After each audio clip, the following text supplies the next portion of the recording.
ओम नारायण नारायण नारायण नारायण।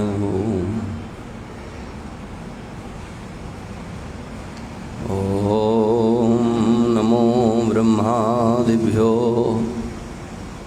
ब्रह्म विद्या संप्रदाय कर्तृभ्यो वंश ऋषिभ्यो महद्भ्यो नमो गुरुभ्यः। शंकरं शंकराचार्यं केशवं वादरायणं सूत्रभाष्यकृतौ वन्दे भगवन्तौ पुनः पुनः। प्रशान्तभावं शिवमद्वितीयं प्रदायकं मुक्तिमखण्डबोधं प्रणाशकं मोहमदादिदोषान् प्रणमामि तं सद्गुरुवामदेवम्। मंगलं दिशतु मे विनायको मंगलं दिशतु मे सरस्वती मंगलं दिशतु मे महेश्वरी मंगलं दिशतु मे सदाशिवः मंगलं दिशतु मे सदाशिवः। ओम श्री राम जय जय राम। श्री राम जय जय राम। श्री राम जय जय राम। श्री राम जय जय राम।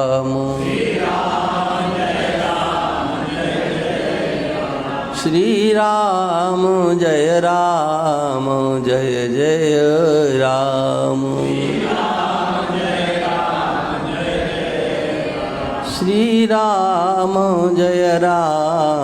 जय जय राम।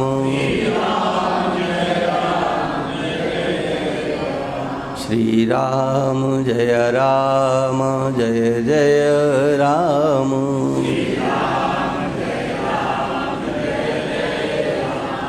बोलिए सच्चिदानंद भगवान की। श्री राम धाम सरकार की। सत्य सनातन धर्म की। नमः पार्वती पते हर हर महादेव।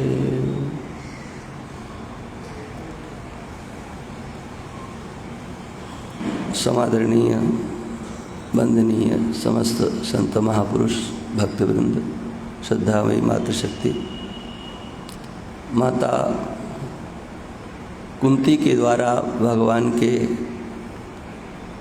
स्वरूप और गुणों की चर्चा अपनी विनम्र वाणी के द्वारा जो की गई, सूत जी महाराज उसी की चर्चा करते हैं।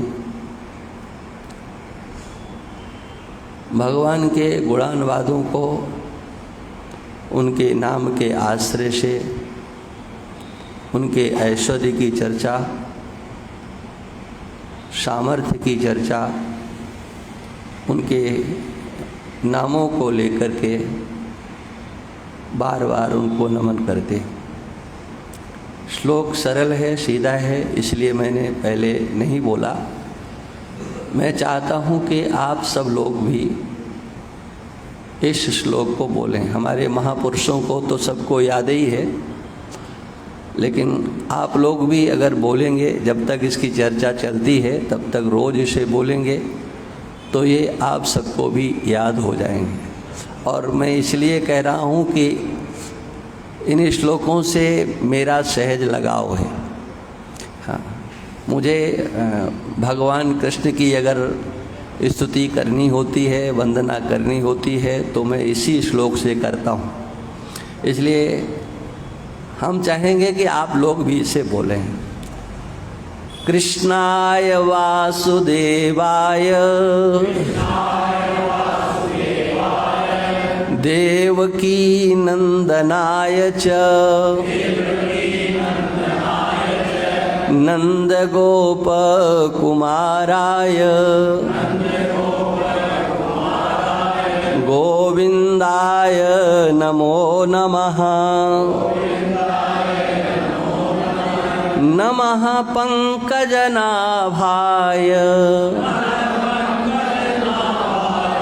नमः पंकजमालिने नमः पंकजमालिने नमः पंकजनेत्राय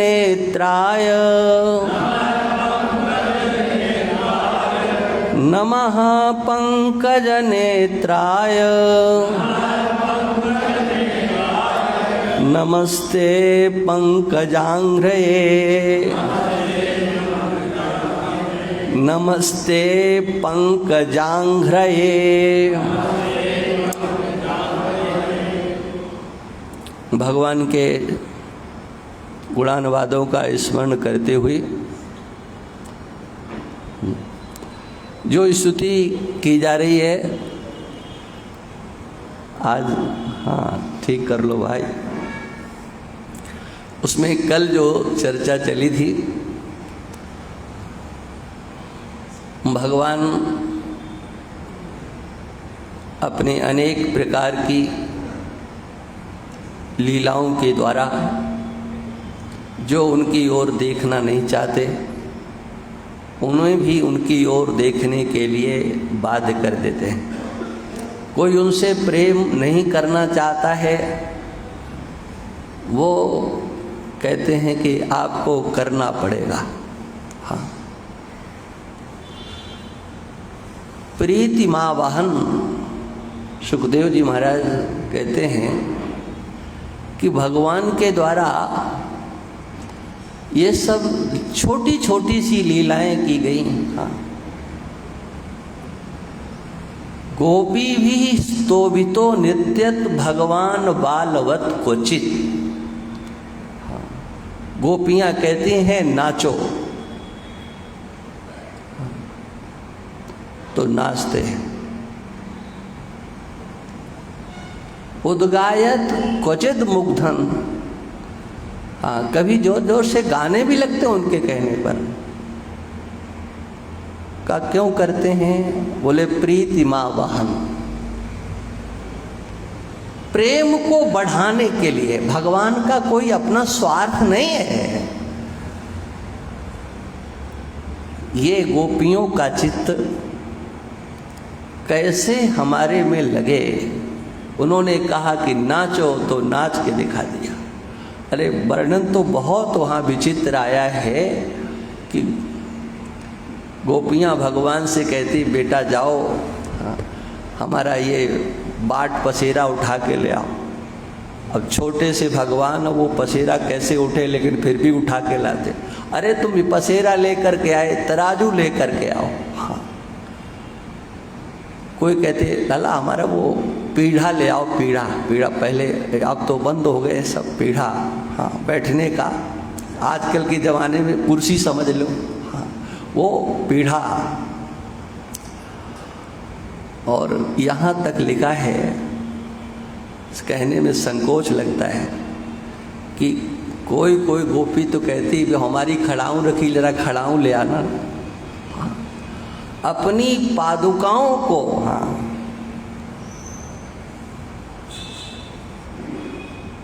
उठाने के लिए भगवान से कहते, लेकिन भगवान मना नहीं करते।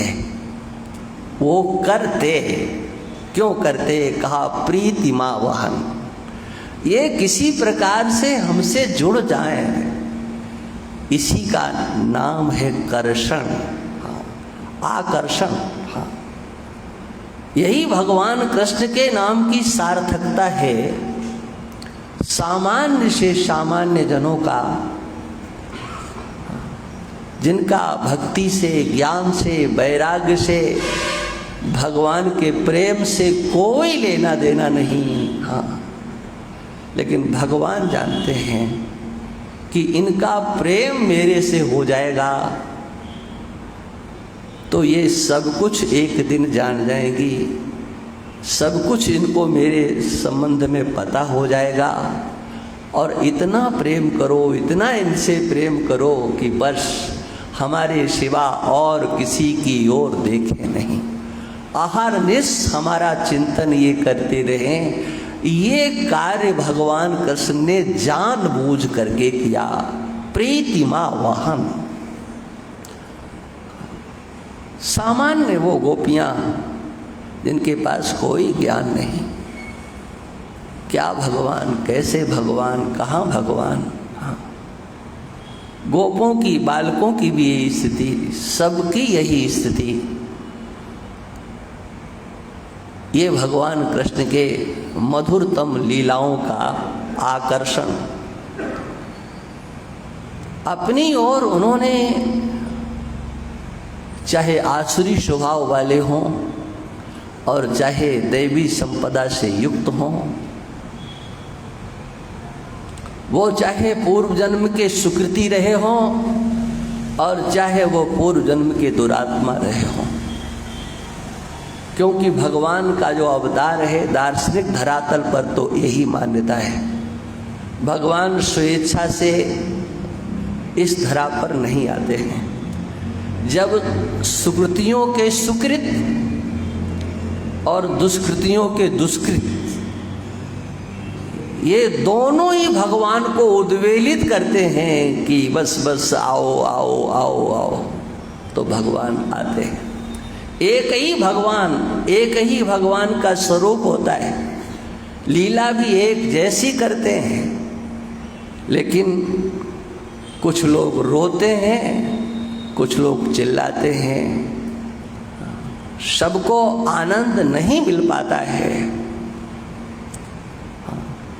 सब भगवान की लीलाओं से आह्लादित नहीं होते हैं, सब भगवान को अपना संबंधी नहीं बना पाते हैं, सब भगवान के प्रेमी अवतार काल में नहीं बन पाते हैं।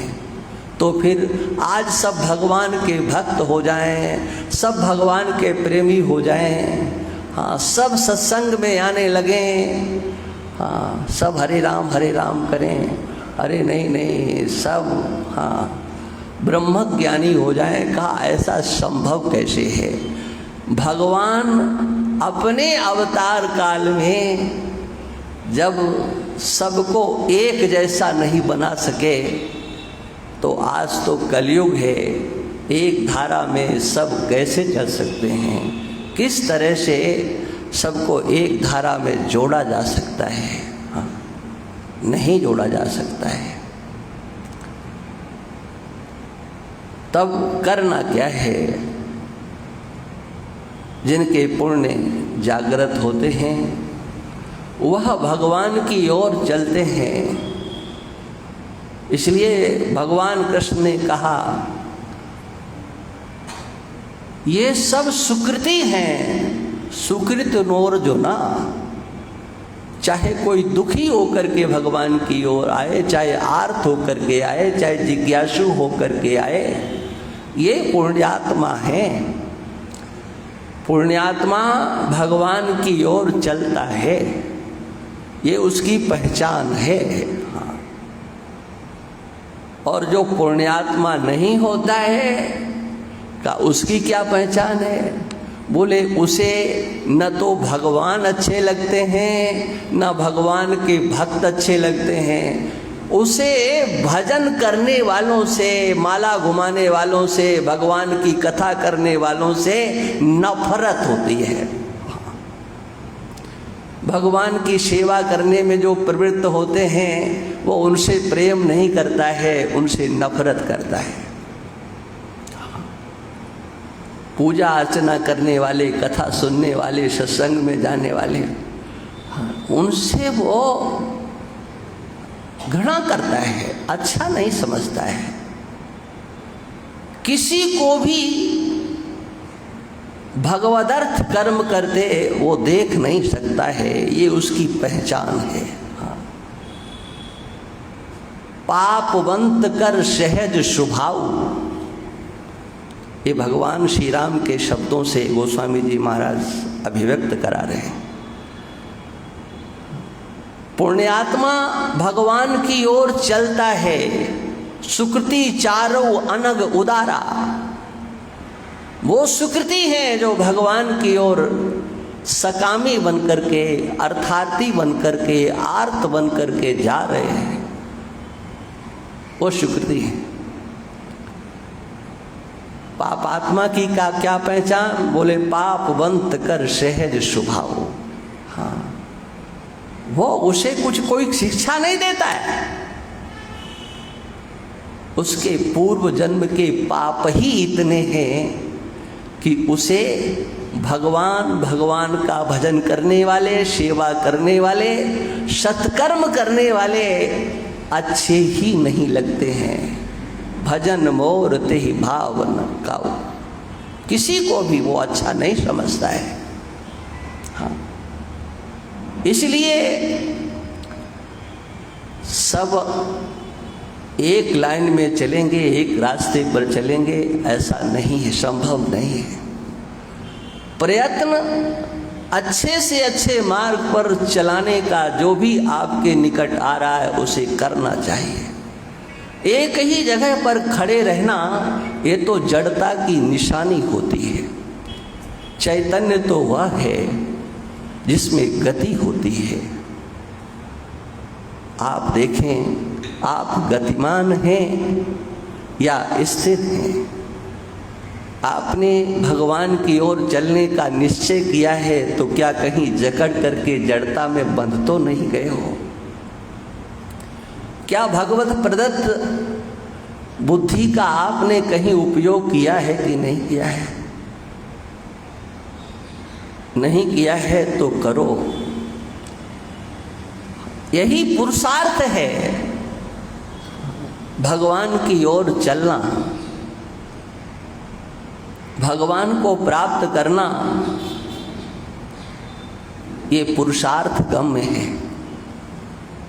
संसार में 4 पुरुषार्थों का वर्णन सनातन धर्म के आचार्यों के द्वारा, ऋषियों के द्वारा, व्यास भगवान आदि के द्वारा किया गया। धर्म, अर्थ, काम, मोक्ष। मैं सच कह रहा हूँ, आप भले ही हमारी बात को मत मानना, लेकिन कहूँगा निश्चित। अर्थ और काम ये तुम्हारे पुरुषार्थ से तुम्हें कभी प्राप्त नहीं होंगे और किसी को नहीं होते। ये लोगों का मिथ्या अहंकार होता है, हमने कुछ किया है तब हमको ये मिला है। ये अर्थ और काम ये तो प्रारब्धाश्रित होते हैं, इनमें पुरुषार्थ की आवश्यकता नहीं। मैं अनेक युक्तियों से, शास्त्र का प्रमाण दिए बिना अनेक युक्तियों से ये सिद्ध कर सकता हूँ, लेकिन मुझे वो बात कहनी नहीं है। मुझे इतना ही कहना है, तुम्हारे जीवन में जो सुख सुविधा, पैसा, प्रतिष्ठा प्राप्त है, ये तुम्हारे पुरुषार्थ का परिणाम नहीं है, तुम्हारा प्रारब्ध था। अंतर में कुछ करने का जो अभिमान आया है इसे निकाल दो, कोई हाथ लगने वाला नहीं है। पुरुषार्थ के विषय तो 2 ही हैं, या तो धर्म है या मोक्ष है। धर्म का संग्रह प्रारब्ध के आश्रय से नहीं हो सकता। मोक्ष की प्राप्ति या भगवत प्राप्ति ये प्रारब्ध पर, अपने किस्मत पर बैठ करके भाग्य में होगा तो हो जाएगा। हाँ, और नहीं तो लोग ये भी भगवान के ऊपर ही छोड़ देते हैं। क्या सत्संग में नहीं आते महाराज, भगवान की इच्छा होगी तो आ जाएंगे। वृंदावन नहीं जाते, का भगवान चाहेंगे तो। मैंने हाँ, भगवान सोचेंगे कभी से ले जाना है सत्संग में। हाँ, क्योंकि वही जहाँ लोगों की दाल नहीं गलती ना, वहाँ फिर भगवान को ही खींचा जाता है कि यही सबसे सरल है, कुछ कहेंगे नहीं। धर्म और मोक्ष ये पुरुषार्थाधीन है, इसलिए कभी कभी ये विसंगति मालूम पड़ती है, अरे सब किस्मत में है तो फिर हम पुरुषार्थ क्यों करें। सच ये है किस्मत में है, उसके लिए पुरुषार्थ नहीं, लेकिन होता उल्टा है। जो तुम्हारे भाग्य में है उसको, उसका संबंध पुरुषार्थ से जोड़ते हो, और जो तुम्हारे पुरुषार्थ का विषय है उसका प्रारब्ध से, माने अपने भाग्य से जोड़ते हो। हाँ, ये निकम्मापना है, इसके सिवा और कुछ नहीं है। भगवान को योर चलना तुम्हारे हाथ में है, चलना चाहिए। भगवान को प्राप्त करना तुम्हारे हाथ में है, तुम कर सकते हो, क्योंकि वो दूर नहीं है, दुर्लभ नहीं है। भगवान अनेक रूपों से हमारे आपके समक्ष होते हैं, अनेक रूपों से। किसी भी दृष्टि से देखो, ये हमारे आचार्यों की पद्धति है। तुम भगवान से किसी प्रकार से जुड़ो। जैसे अभी मैंने जो कुछ कहा था कि भगवान लीला करते हैं किस लिए, इसलिए कि ये हमसे जुड़ जाए। ऐसे ही हमारे यहाँ पर जो कुछ भी व्यवहारिक धरातल पर धर्म की संज्ञा दे करके, आचार की संज्ञा दे करके परमात्मा में उसका पर्यवसान करने के लिए ही है। कहाँ है भगवान? अरे कहाँ देखो, मंदिर में है। अरे बोले मंदिर में हमारी श्रद्धा नहीं है। हाँ, और कहीं बताओ। तो उससे पहले आचार्यों ने कहा तुम्हारे लिए तुम्हारी माता देवता हो जाए। हाँ, तुम अपने, ये तैतरीयोपनिषद में आता है, मातृदेवो भव, पितृदेवो भव, आचार्य देवो भव, अतिथि देवो भव। एक ही परमात्मा जो सब में विराजमान है, हाँ, उसका दर्शन कहीं नहीं कर सकते तो जिसने जन्म दिया है उस माता के अंदर तो करो। जिस पिता ने पालन पोषण किया है उसके अंदर तो करो। वो पिता का शरीर भगवान नहीं है, पिता के शरीर के अंदर जो आत्मा है उसका नाम भगवान है। हाँ, उसका नाम भगवान है, उसे आप वहाँ मानो। तुम्हारे दरवाजे पर अतिथि आया है, उसे भगवान के रूप में देखो, उसके अंदर भगवान है। इसलिए उसकी सत्ता सर्वत्र है, और जिसकी सत्ता सर्वत्र होती है उसी का नाम कृष्ण होता है, ध्यान रखना। हाँ, केवल वो कृष्ण, हाँ, जिनको कि आप अनेक रूपों से, अनेक लीलाओं के माध्यम से जानते हो, वो भी कहा जा सकता है। हाँ, उनको भी कहा जा सकता है, वो भी हैं ही, किंतु उतना ही नहीं है। हाँ, इतना समझ करके रखना चाहिए। हाँ, जब यथार्थ तथ्य को समझना हो तो उसका प्रतिपादन वेद भगवान के सिवा और कोई दूसरा कर नहीं सकता। वेद भगवान और वेदों का भी जो चरम भाग है, उपनिषद है, शिरोभाग है, उसमें जिस तथ्य की चर्चा की गई है वो तथ्य हमको आपको हृदयंगम करने योग्य है। माता कुंती के द्वारा भगवान के स्वरूप की चर्चा की गई और गुणों की चर्चा। श्री वल्लभाचार्य जी कहते हैं ये जो भगवान को बार बार नमन है ये गुणात्मक है। पहले के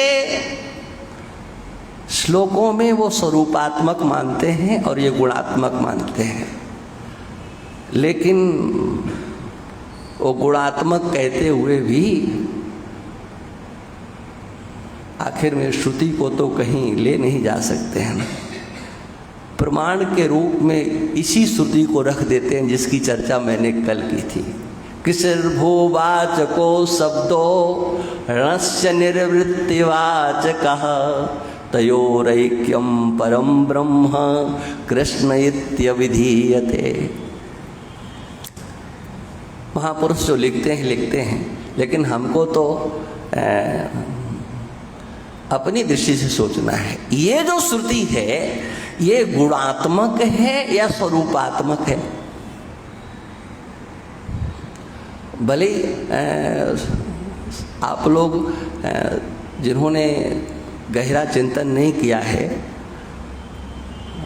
आज थोड़ा करो, कई दिन से कथा सुन रहे हो ना, हाँ, तो थोड़ा सा इस पर भी चिंतन करो, ये श्रुति गुणात्मक है कि स्वरूपात्मक है।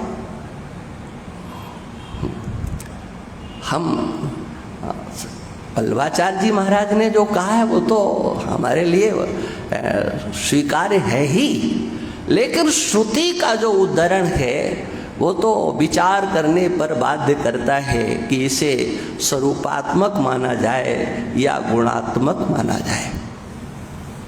क्योंकि जो ब्रह्म है वो तो निर्गुण, निराकार, निर्विशेष, निर्धर्मक है।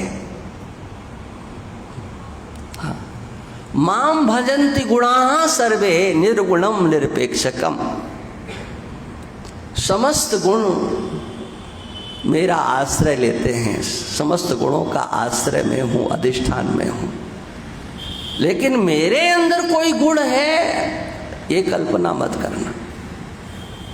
माम भजन्ति गुणाः सर्वे निर्गुणम निरपेक्षकम। मैं तो निर्गुण हूँ। साक्षी चेता केवलो निर्गुणस्य। हाँ, केवल निर्गुण और कुछ नहीं। ब्रह्म की चर्चा, हमारे भगवान कृष्ण ब्रह्म हैं। हाँ, तो ब्रह्म को समझना भी तो आवश्यक है। मधुसूदन सरस्वती महाभाग कहते हैं, कृष्णात् परम किमपि तत्त्वमहं न जाने।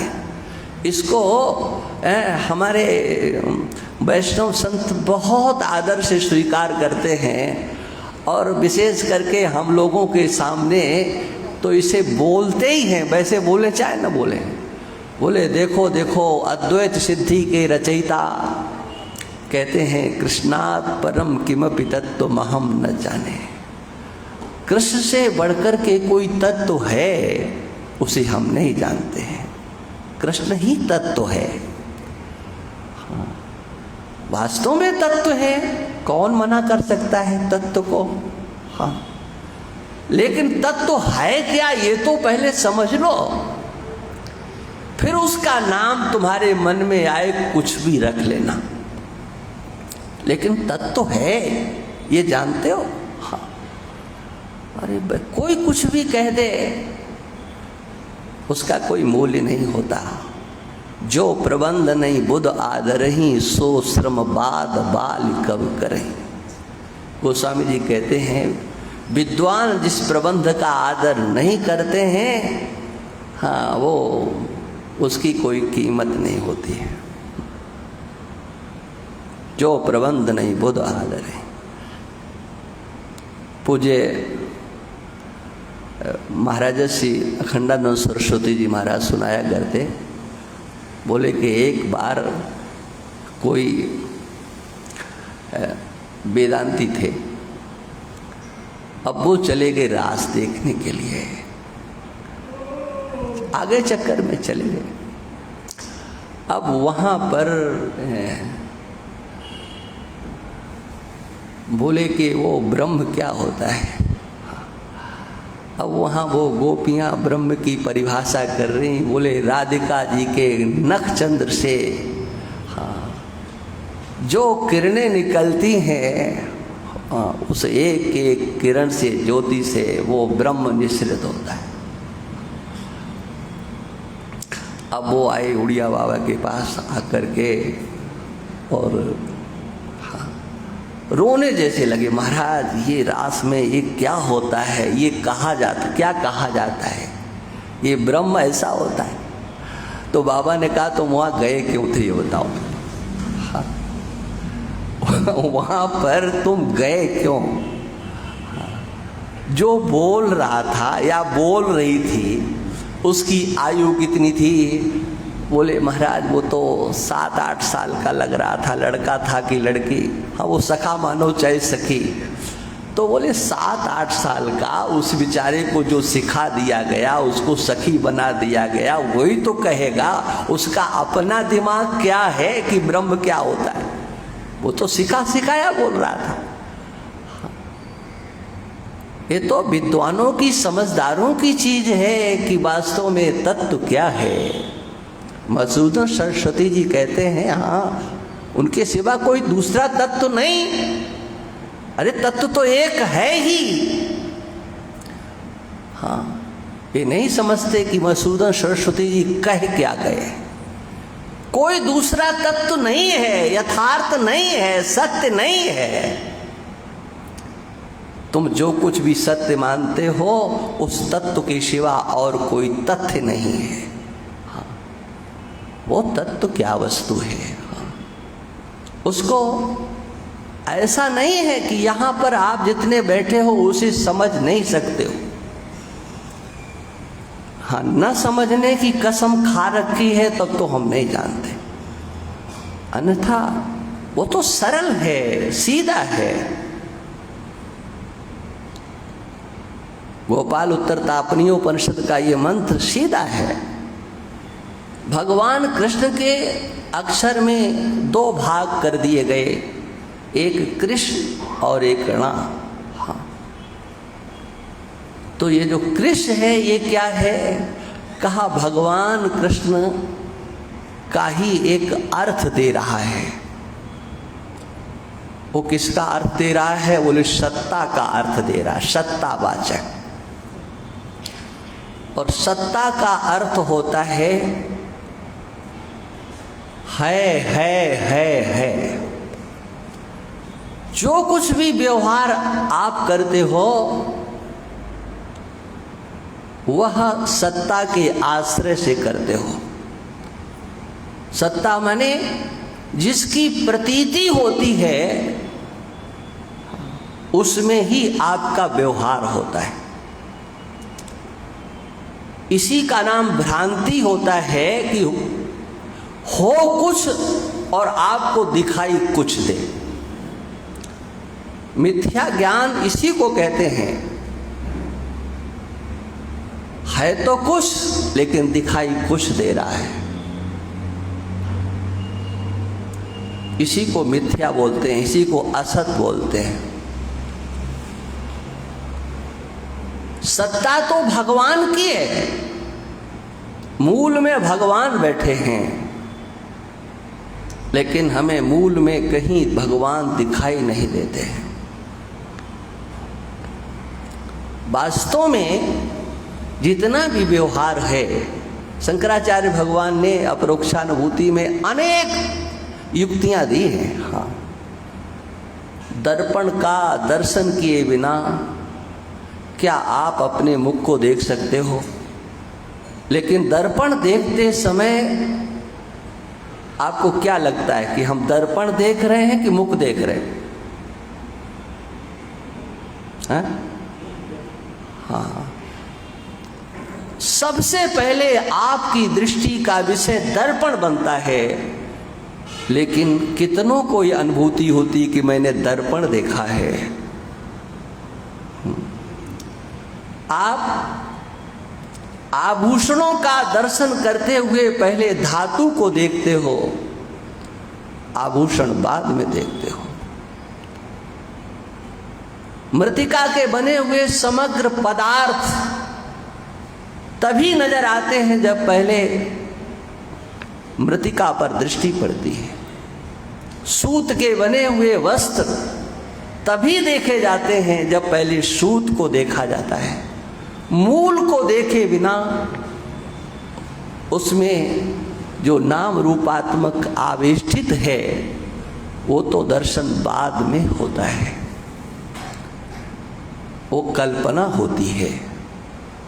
यथार्थ में इसी का नाम तत्व होता है और हम उस तत्व के ही प्रेमी होते हैं, वस्तु के प्रेमी नहीं होते हैं।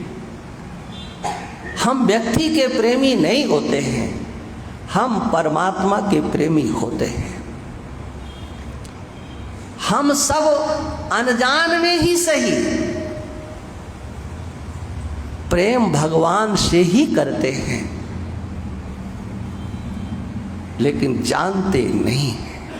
बात केवल इतनी है। हाँ। भागवत में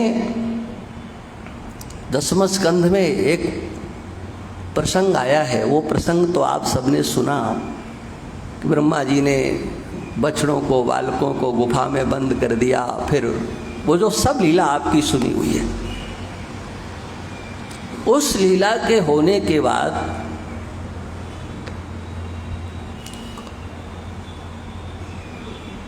परीक्षित ने एक प्रश्न किया, वो सबके पढ़ने लायक है। नाम मैं इसलिए ले रहा हूँ ताकि आप लोगों को ऐसा लगे कि हम ठीक ठिकाने से बोल रहे हैं, मनमाने ढंग से नहीं बोल रहे। पढ़ने के लिए इसलिए कह रहा हूँ कि आप पढ़ लेंगे तो आपको आत्मसंतोष मिलेगा। कृष्ण किसे कहते हैं, वहीं पर ये वर्णन है जिसकी चर्चा मैं कर रहा हूँ। आप सत्ता से प्रेम करते हो, किसकी सत्ता से प्रेम करते हो? आप दूसरे की सत्ता से प्रेम करते हो कि अपनी सत्ता से प्रेम करते हो? ये वस्तु है, इसका ज्ञान आपको है। आप कहेंगे कि ये घड़ी है, ये पुस्तक है, ये माइक है। किंतु आप हो कि नहीं हो? आपको अपना कुछ ज्ञान है कि नहीं है? अच्छा, पूरा संसार है तो किस लिए है? सारा संसार किस लिए है? एक बार अभी केकड़ी में प्रवचन था तो एक दिन मैंने उसमें ऐसा बोल दिया तो लोगों को लगा कि क्या कह रहे। बात सच्ची है, लेकिन एक गले के नीचे संसार के लोगों के उतरती नहीं। ईश्वर की बनाई गई, उसने चाहे माया कहो चाहे स्वयं कहो, जितनी सृष्टि बनाई है वो किसके लिए बनाई है? हाँ, वो केवल आपके लिए बनाई है। उसका नाम आप कुछ भी रख लेना। जितना भी संसार ईश्वर के द्वारा रचित है। अच्छा, ये जो, चलो ईश्वर की बात छोड़ दो, ये वैज्ञानिक रात दिन लगे कुछ न कुछ करते रहते हैं, वो किसके लिए, किसके लिए करते हैं? कोई कुछ भी करता है। हाँ, अपने अंतस थोड़ा सा इस विचार को गहराई से समझने की कोशिश करो। ये दुनिया ये आपके लिए है, लेकिन भ्रांति हो गई। क्या हम दुनिया के लिए हैं? हम संसार के लिए हैं, हम समाज के लिए हैं, हम राष्ट्र के लिए, हम विश्व के लिए। कितनी आगे बढ़ जाओ, यथार्थता ये है, तीनों लोक 14 भुवन ये सब आपके लिए है, आपके सिवा हाँ और किसी के लिए नहीं। देखो, आप चाहते हो ना, चाहते हो, ऐसा कौन है जिसे आप नहीं चाहते हो? आप चाहते हो।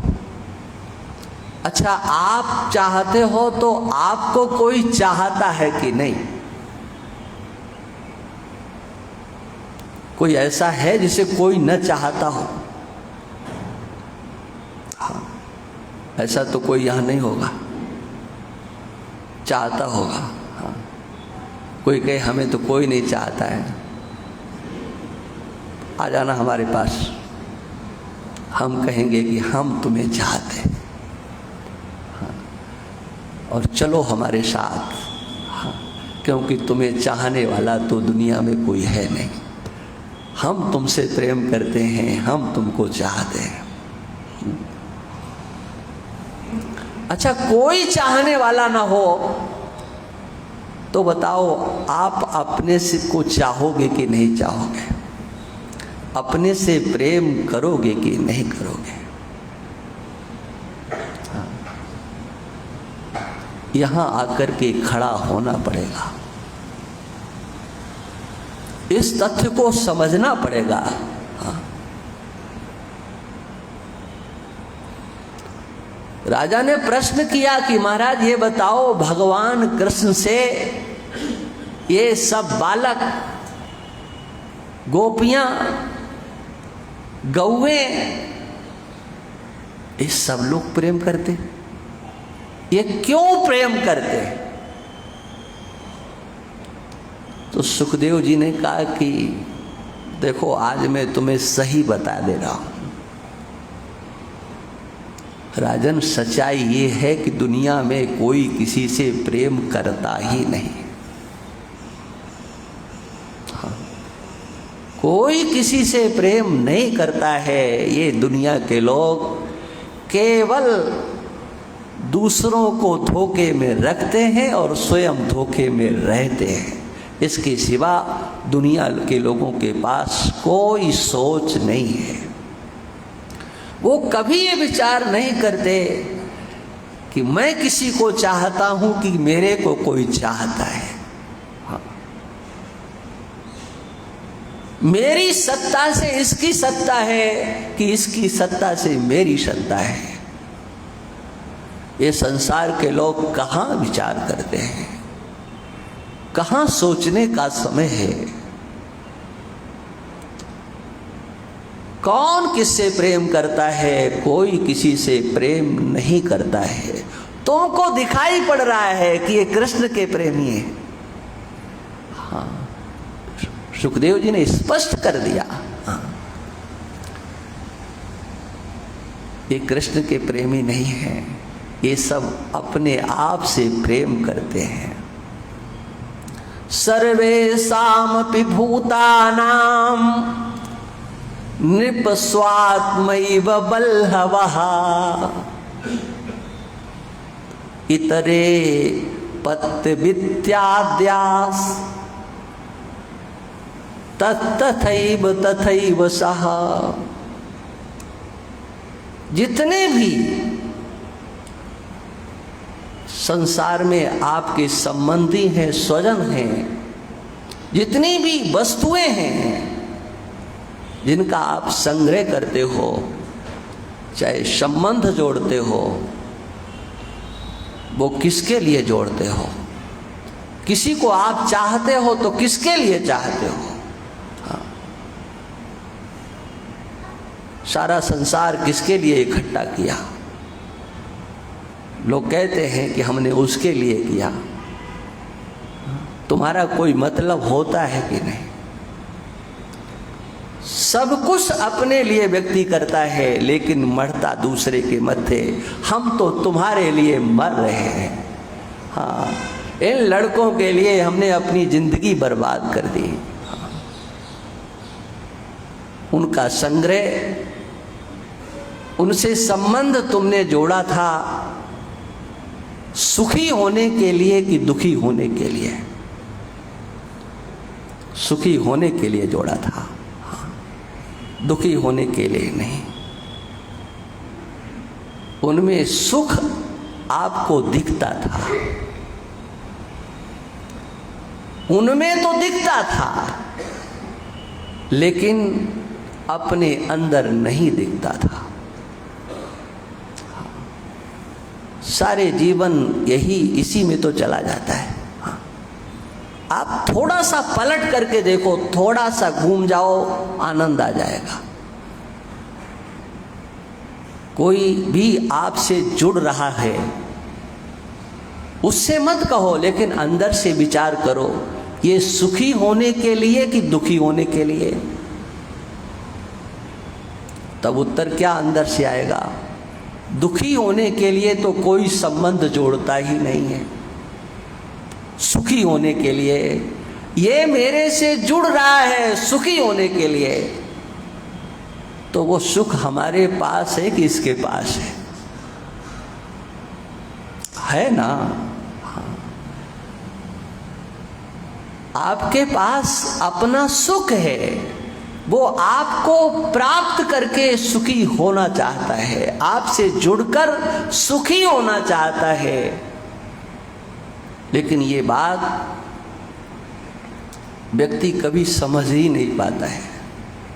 प्रेम अपने आप से होता है। तस्मात् प्रियतमः स्वात्मा सर्वेषामपि देहिनां। समस्त प्राणियों का आत्मा ही प्रियतम होता है। आत्मा से बढ़कर के और कोई प्रियतम होता ही नहीं। एक प्रिय है, एक प्रियतर है और एक प्रियतम है। उससे बढ़कर के और कोई प्रिय नहीं है। आप सबसे प्रेम करते हो, हाँ, किसके लिए करते हो? उसके लिए करते हो या अपने लिए? बृहदारण्यक समग्र श्रुति का वो याज्ञवल्क्य जी का और मैत्रेय के उपाख्यान को सुखदेव जी इस प्रकरण में ला करके समाविष्ट कर देते हैं। जो कुछ भी दिखाई पड़ता है, लगता तो ये है कि मैं उससे प्रेम करता हूँ, किंतु यथार्थता ये है कि आप अपने आत्मा के सिवा और किसी से प्रेम करते नहीं। निर्पस्वात्मैव वल्लभः, अपना आत्मा ही प्रिय होता है। आत्मा के सिवा संसार में, आत्मा माने अपना मैं, अपना अहम, अपना आपा, या यूं कहो भगवान का स्वरूप, जो आपके समझ में आता हो, वो आत्म तत्व जिसकी सत्ता से ही आपका प्रेम होता है। इस ढांचे से कौन प्रेम करता है? इस शरीर से किसका प्रेम है? हाँ, और बता दें, मनुष्य तो इसका प्रेमी होता ही नहीं है। हाँ, इसमें आत्मसत्ता का जब तक दर्शन होता है तभी तक इसका प्रेमी होता है। आत्मसत्ता का दर्शन न होने पर वो उसका प्रेमी नहीं रहता है।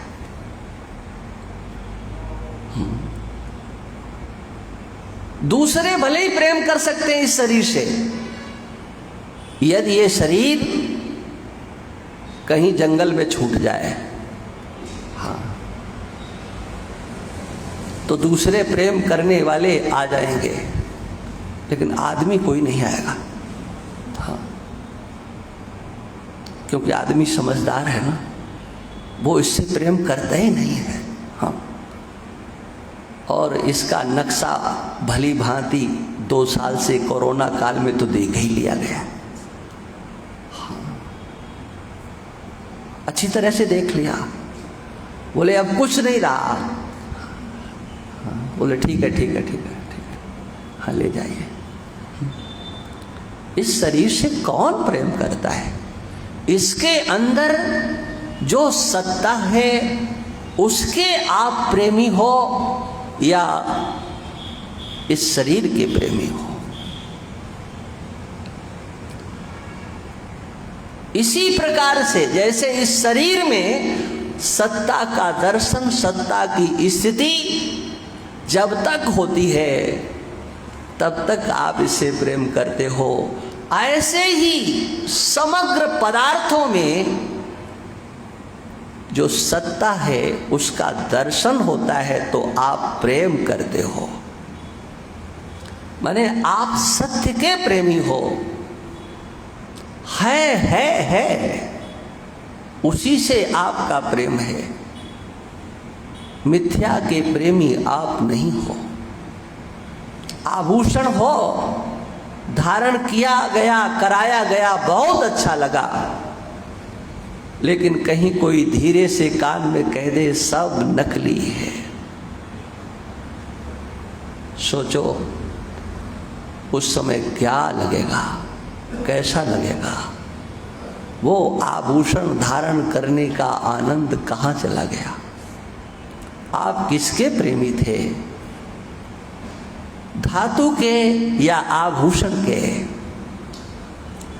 उस सत्ता के प्रेमी जिसका अभाव सुनते ही आपका मन बिगड़ गया।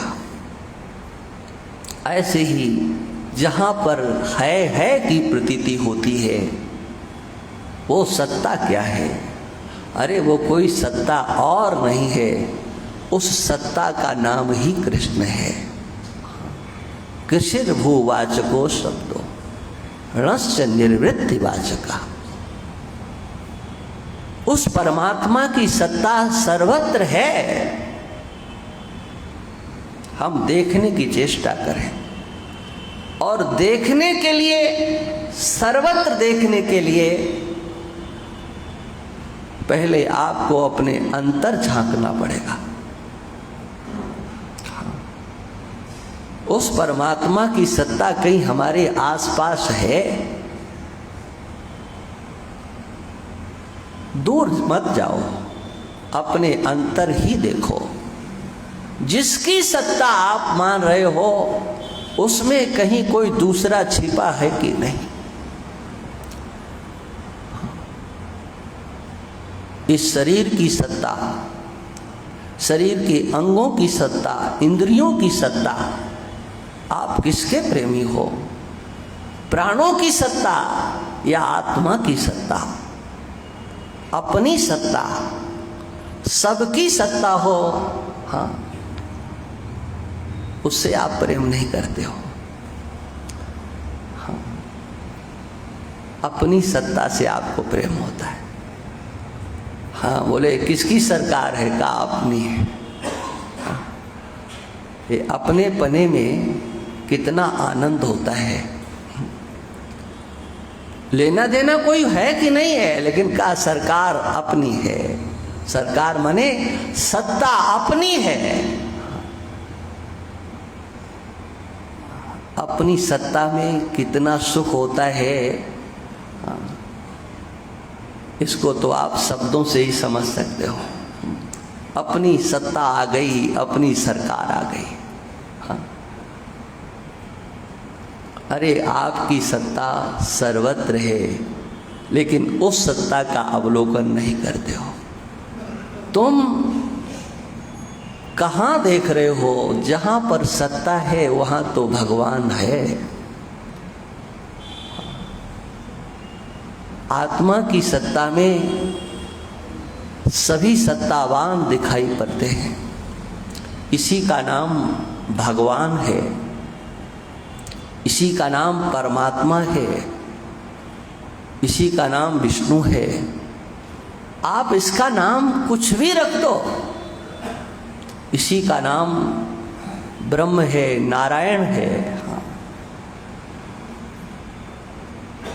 भागवत एकादश स्कंद में नवयुगस्त्रों के संवाद में यही प्रश्न आया है।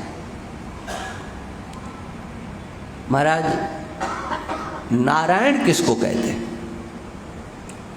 नारायणाभिधानस्य ब्रह्मणा परमात्मना निष्ठामर्हत नो वक्तुम यूयम वै ब्रह्मवित्तमा। आप जिसे नारायण कहा जाता है वो क्या चीज है?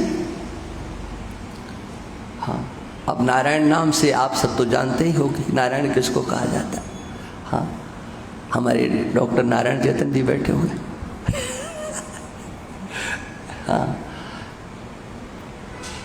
निमि ने कहा कि नारायण किसको कहा जाता है, तो वहां पर उत्तर दिया गया। हाँ, जागृत स्वप्न सुषुप्ति आदि में, हाँ, सृष्टि स्थिति प्रलय से लेकर के जागृत स्वप्न सुषुप्ति आदि से लेकर के, क्योंकि समय हो गया इसलिए मैं उसको संक्षिप्त कर रहा हूं। देहेन्द्रियासु हृदयानि चरन्ति येन संजीवितानि तद्वेहि परम नरेंद्र। हमारी अंतर की जितनी भी प्रवृत्तियां हैं, चाहे प्राणों की हो, इंद्रियों की हो, अंतःकरण की हो, बाह्य चाहे शरीर की प्रवृत्ति हो, चाहे वो सब आने वाली जाने वाली अवस्थाएं हों, जिसकी सत्ता से सत्तावान होकर के ये सब काम करते हैं, उसी का नाम नारायण होता है। यही सुखदेव जी कहते हैं, कृष्ण में नमवेहि तुम आत्मानम सर्वदेहिना। समस्त शरीरधारी जितने भी हैं उनके अंदर एक आत्मा है। हाँ, भगवान कृष्ण ने तो 10वें अध्याय में कह दिया अहम आत्मा गुडाकेश, लेकिन सुखदेव जी तो पहले ही कह देते हैं। हाँ, भगवान तो कहेंगे ही, ये तो सुखदेव जी जानते हैं, भगवान तो ये बात कहे बिना रह नहीं सकते हैं, लेकिन सुखदेव जी तो महाराज भगवान से पहले ही कह देते हैं, जो आत्मा है उसी का नाम कृष्ण है। कृष्ण में नमवेहि तुम आत्मानम सर्वदेहिना। सबकी आत्मा माने शरीर, प्राण, इंद्रिय, अंतःकरण, इन सब से होने वाला जो व्यवहार, उसके मूल में कौन बैठा है? हाँ, यही कृष शब्द का अर्थ है, यही सत्ता शब्द का अर्थ है, कृषिर भूवाच का शब्द। चलो और चर्चा कल करेंगे। सच्चिदानंद भगवान की। अब गीता पाठ करने के लिए आप लोग तैयार हो जाएं।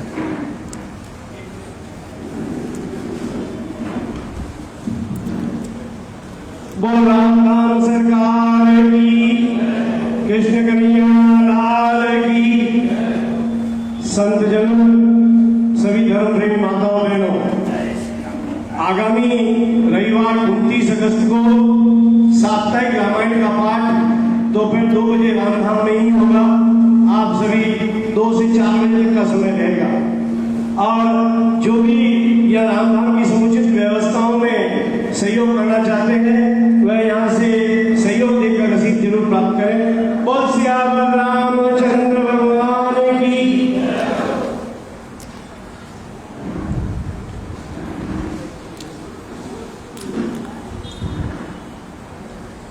आप सब लोग पाठ करने वाले तैयार हो जाएं। द्वितीय अध्याय प्रारंभ होगा।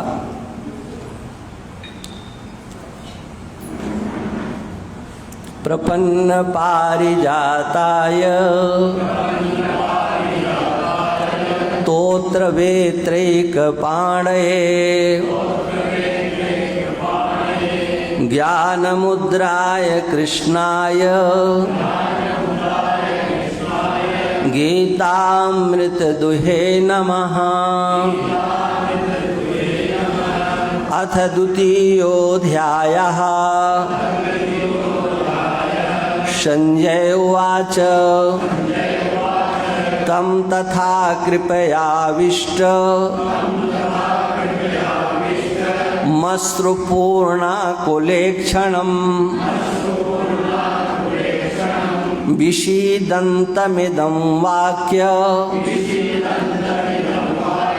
मुवाच मधुसूदनः। श्रीभगवानुवाच कुतस्त्वाकस्मलमिदम् विषमे समुपस्थितम् अनार्यजुष्टमस्वर्ग्य मकीर्तिकरमर्जुन क्लैब्यं मास्मगमः पार्थ क्लैब्यं मास्मगमः पार्थ नैतत्त्वय्युपपद्यते नैतत्त्वय्युपपद्यते क्षुद्रं हृदय दौर्बल्यं त्यक्तोत्तिष्ठ परन्तप। अर्जुन उवाच कथं भीष्ममहं संख्ये द्रोणं च मधुसूदन युष्माभिः प्रतियोत्स्यामि पूजार्हावरिसूदन गुरोन् हत्वा हि महानुभावान् श्रेयो भोक्तुं भैक्ष्यमपीह लोके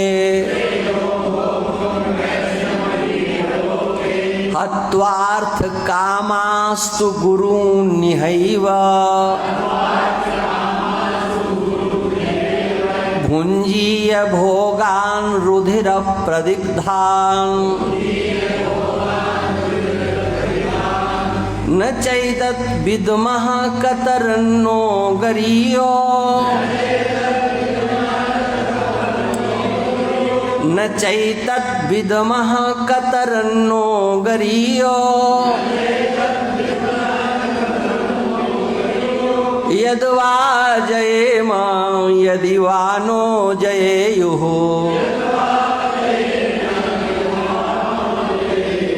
यानेव हत्वा न जिजीविषामः तेव स्थिताः प्रमुखे धार्तराष्ट्राः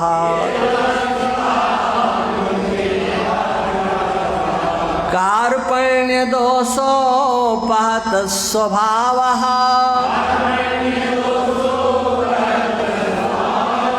पृच्छामि त्वां धर्मसम्मूढचेताः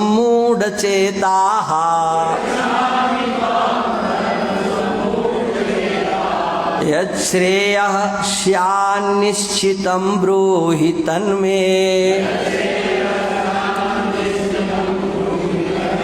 शिष्यस्तेऽहं साधिमां त्वां प्रपन्नम्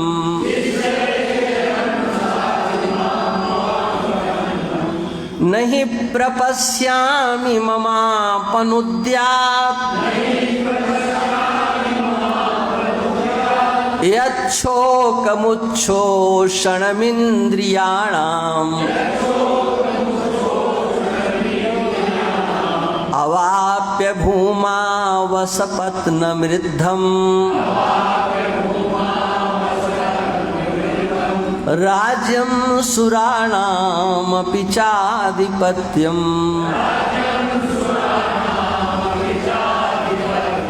संजय उवाच एवमुक्त्वा हृषीकेशं गुडाकेशः परन्तप न योष्य इति गोविन्द मुक्त्वा तूष्णीं बभूवः तमुवाच हृषीकेशः प्रहसन्निव भारत सेनयोरुभयोर्मध्ये विषीदन्तमिदं वचः। श्रीभगवानुवाच असोच्यानन्वसोचस्त्वं प्रज्ञावादांश्च भाषसे गतासून गतासूंश्च नानुशोचन्ति पंडिताः न त्वेवाहं जातुनासं न त्वं नेमे जनाधिपाः न चैव न भविष्यामः सर्वे वयमतः परम् देहिनोऽस्मिन् यथा देहे कौमारं यौवनं जरा तथा देहान्तरप्राप्तिर्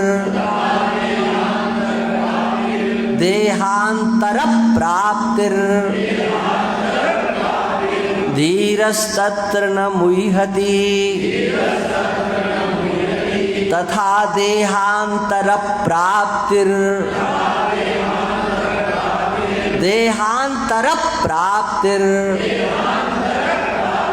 धीरस्तत्र न मुह्यति मात्रा स्पर्शास्तु कौन्तेय शीतोष्ण सुख दुःखदाः आगमापायिनो नित्यास् तांस्तितिक्षस्व भारत यं हि न व्यथयन्त्येते पुरुषं पुरुषर्षभ शम दुःख सुखं धीरं सोमृतत्वाय कल्पते सोमृतत्वाय कल्पते सोमृतत्वाय कल्पते मृतत्वाय कल्पते सोमृतत्वाय कल्पते नासतो विद्यते भावो ना भावो विद्यते शतः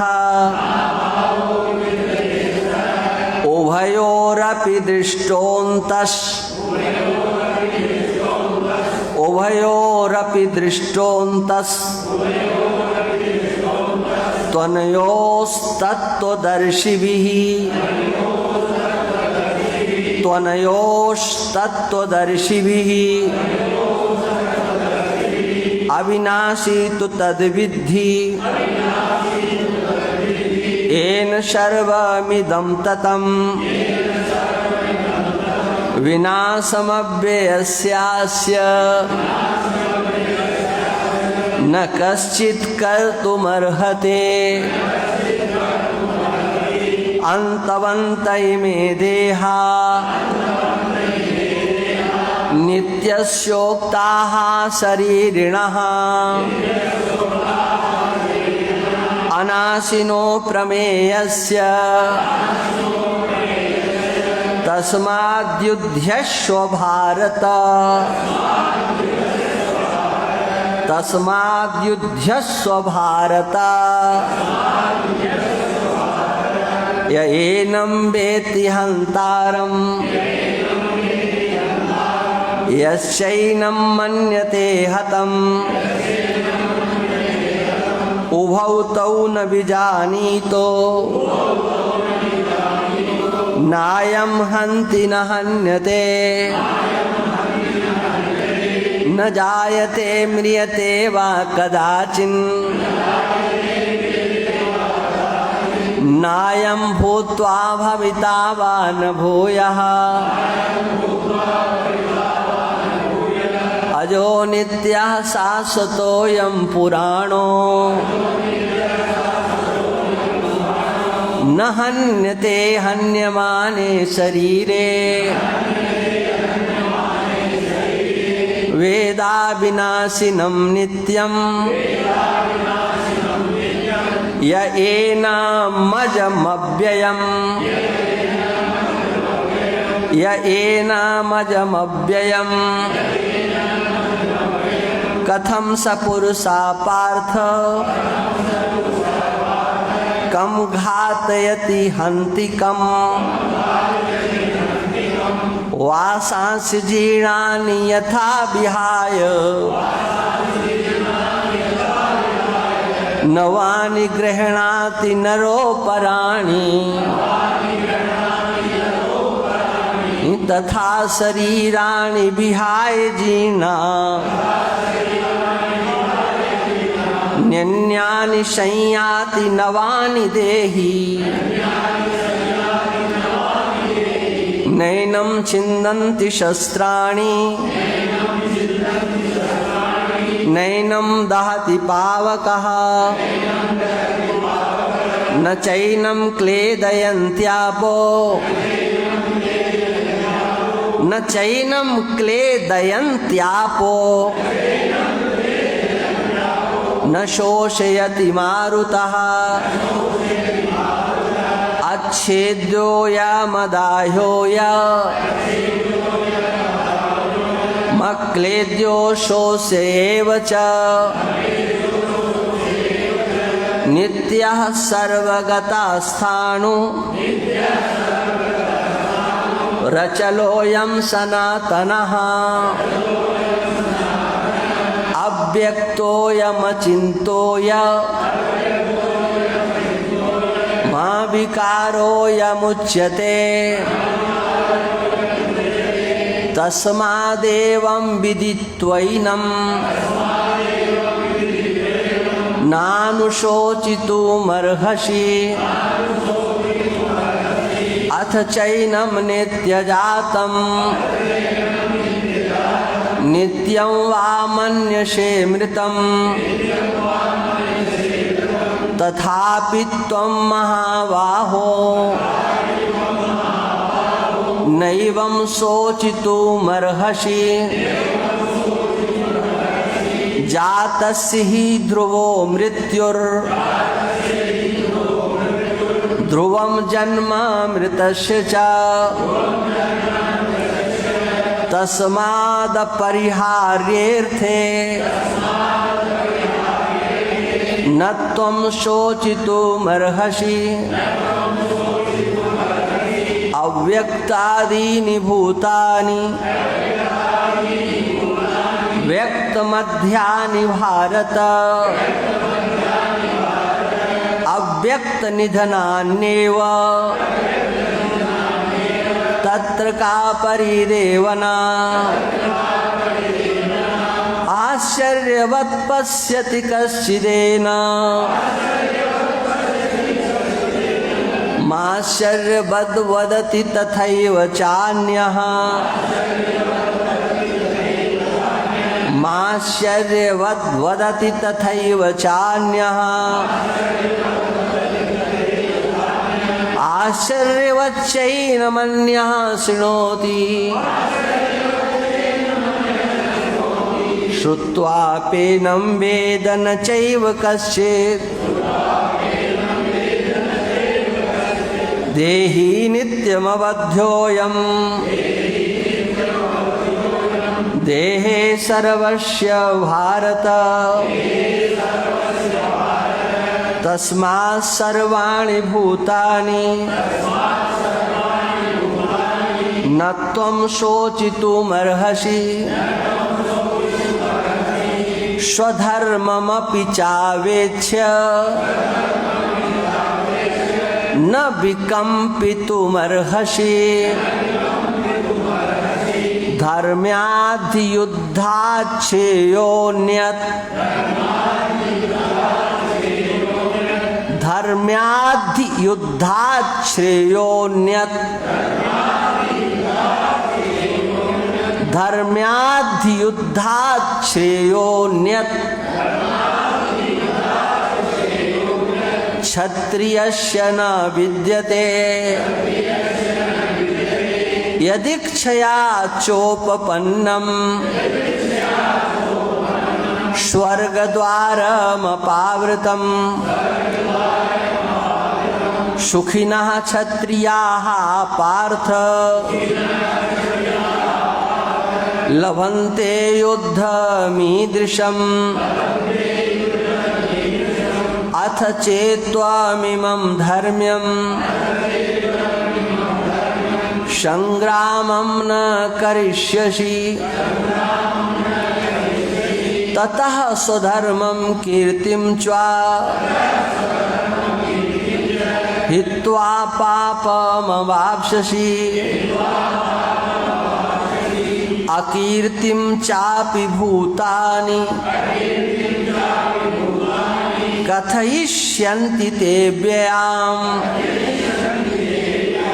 संभावितस्य चाकीर्तिर् मरणादतिरिच्यते उभयाद्रणादुपरतम् मंस्यन्ते त्वां महारथाः भयाद्रणादुपरतम् मंस्यन्ते त्वां महारथाः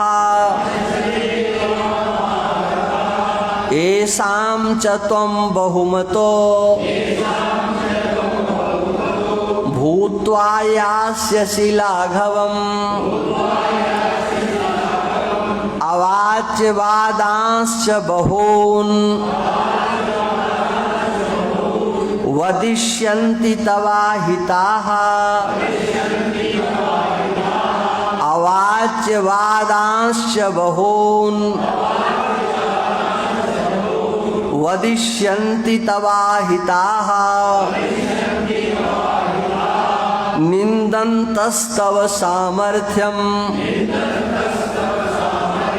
ततो दुःखतरं नु किम् हतो वा प्राप्स्यसि स्वर्गम् जित्वा वा भोक्ष्यसे महीम् तस्मादुत्तिष्ठ कौन्तेय तस्मादुत्तिष्ठ कौन्तेय युद्धाय कृतनिश्चयः सुख दुःखे शमे कृत्वा लाभालाभौ जयाजयौ ततो युद्धाय युज्यस्व नैवं पापमवाप्स्यसे एषा ते विहिता सांख्ये बुद्धियोगेत्युमां शृणु बुद्ध्या युक्तो यया पार्थ कर्मबन्धं प्रहास्यसे नेहाभिक्रमनाशोस्ते नेहाभिक्रमनाशोस्ति प्रत्यवायो न विद्यते स्वल्पमप्यस्य धर्मस्य त्रायते महतो भयात् व्यवसायात्मिका बुद्धि रेकेह कुरनंदन बहु शाखा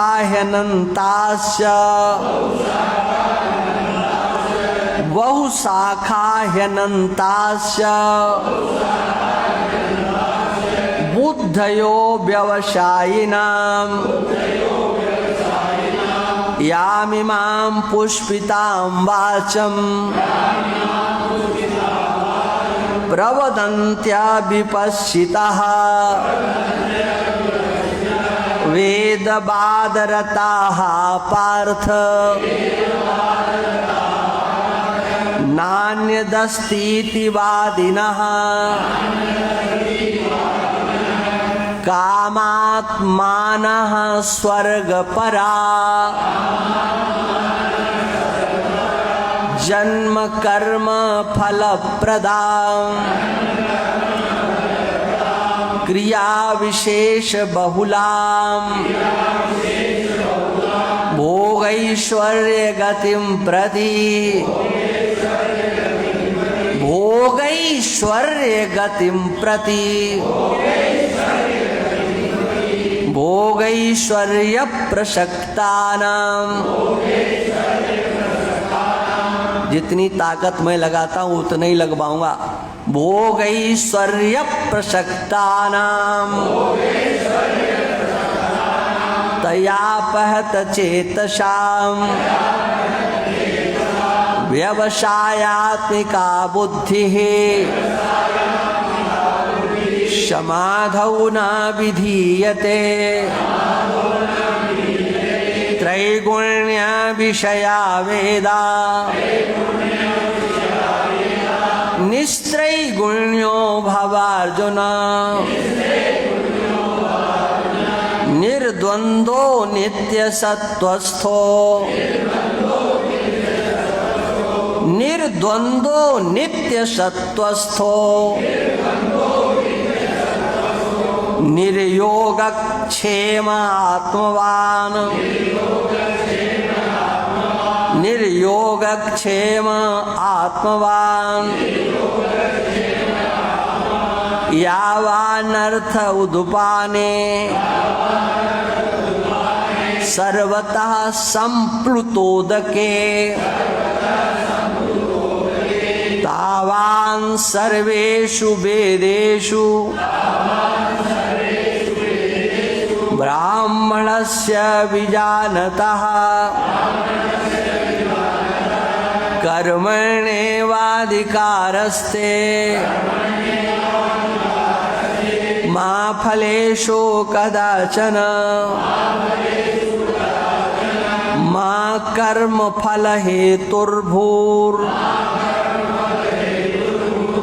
मा ते संगोऽस्त्वकर्मणि योगस्थः कुरु कर्माणि संगं त्यक्त्वा धनञ्जय सिद्ध्य सिद्ध्योः समो भूत्वा सिद्ध्य सिद्ध्योः समो भूत्वा समत्वं योग उच्यते दूरेण ह्यवरं कर्म बुद्धियोगात् धनञ्जय बुद्धौ शरणमन्वीक्ष कृपणाः फलहेतवः बुद्धियुक्तो जहातीह उभे सुकृत दुष्कृते तस्माद्योगाय युज्यस्व योगः कर्मसु कौशलम् कर्मजं बुद्धियुक्ता हि फलं त्यक्त्वा मनीषिणः जन्म बंध विनिर्मुक्ताः पदं गच्छन्त्यनामयम् यदा ते मोहकलिलं बुद्धिर्व्यतितरिष्यति तदा गन्तासि निर्वेदम् श्रोतव्यस्य श्रुतस्य च श्रुति विप्रतिपन्ना ते यदा स्थास्यति निश्चला समाधावचला बुद्धिः तदा योगमवाप्स्यसि कृष्णाय वासुदेवाय देवकी नंदनाय च नंदगोपकुमाराय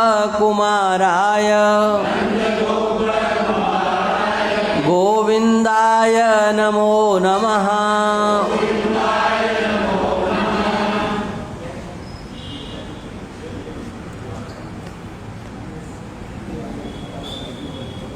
साढ़े 10 तक का है तो 10:30 बज गया है इसलिए